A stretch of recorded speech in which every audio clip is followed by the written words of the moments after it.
This is literally home. Home.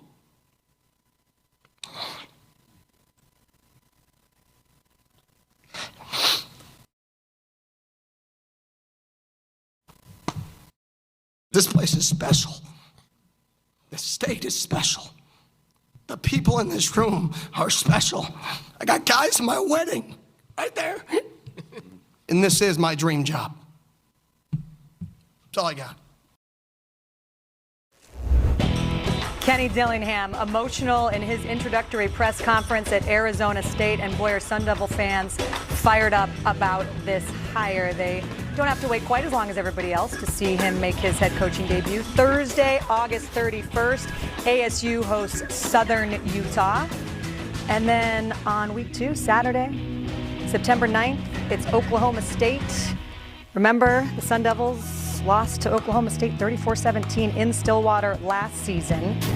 First 4 games for ASU are at home, and 5 of the first 6. They've got a bye in week 7. So, Yogi, there's no easing into anything when you talk about Pac-12 football, but what do you make of the way that the ASU Sun Devils schedule shakes out? Well, it's run the clip, right? It's special. This place can be special. He's talked about the Valley a lot, right? The community surrounding Arizona State.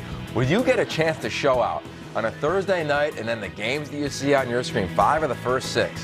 What an opportunity. In that USC game, SC will be coming off a bye. We know what it's like when SC goes to ASU. It's off the hook. Student section's there as early as they can possibly be. So at 5:01, when those gates open, they'll be there for what we had assumed to be an evening game. So I love how it's set up. I really do. And I think offense, early on, when you become a new head coach, that is what sells. This offense is going to move the ball. Now, we don't know who's going to be the quarterback. Is it Drew Pine, the transfer from Notre Dame? Trenton Bourguet, former walk-on, who doesn't love his story? Jacob Conover, the transfer from BYU. Maybe one more. Tune into the next signing day special, Ash. We'll see if we have one more to talk about. But this offense is going to move the ball. They've always had playmakers. They've added to their playmakers. And if they can score early and make it attractive, then the Valley can really get behind that. And they love their Sun Devil football. So I'm excited for that. And then as the season goes on, my eyes go to, of course, the Oregon game, because it's just going to be exciting. We'll talk about that all week long. But Kenny Dillingham's not going to play, right, against Bo Nix. It's just the storyline. But I look at the UCLA game. That's going to be fun. I think that's going to be a moment for this team, much like Arizona last year on the road against UCLA, for ASU to go to the Rose Bowl the week after playing Utah, the week before playing Oregon. I think that's got a chance. It's going to be a rebuild. This team has been down a little bit, but as you said earlier, it can happen fast. So I'm looking forward to how this thing shakes out. And early on, Southern Utah, they should get a win. Oklahoma State, a lot of their top players have left. One of them went to USC. He's going to start an inside linebacker. Fresno State, no longer Jake Haener, and then SC. So there's a chance for them to get going and getting some momentum. And if they do, look out, because that thing will become the inferno they love it to be. We've talked about ASU as a sleeping giant. That's the term that always gets thrown around. There's so much potential there. You talk about the excitement in the Valley for that program and what it could be. So what's the most important thing for Kenny Dillingham year 1 as a head coach, the youngest in Power 5? Yeah, we've been around this enough to know that you can't put a number on it. You just got to see incremental growth.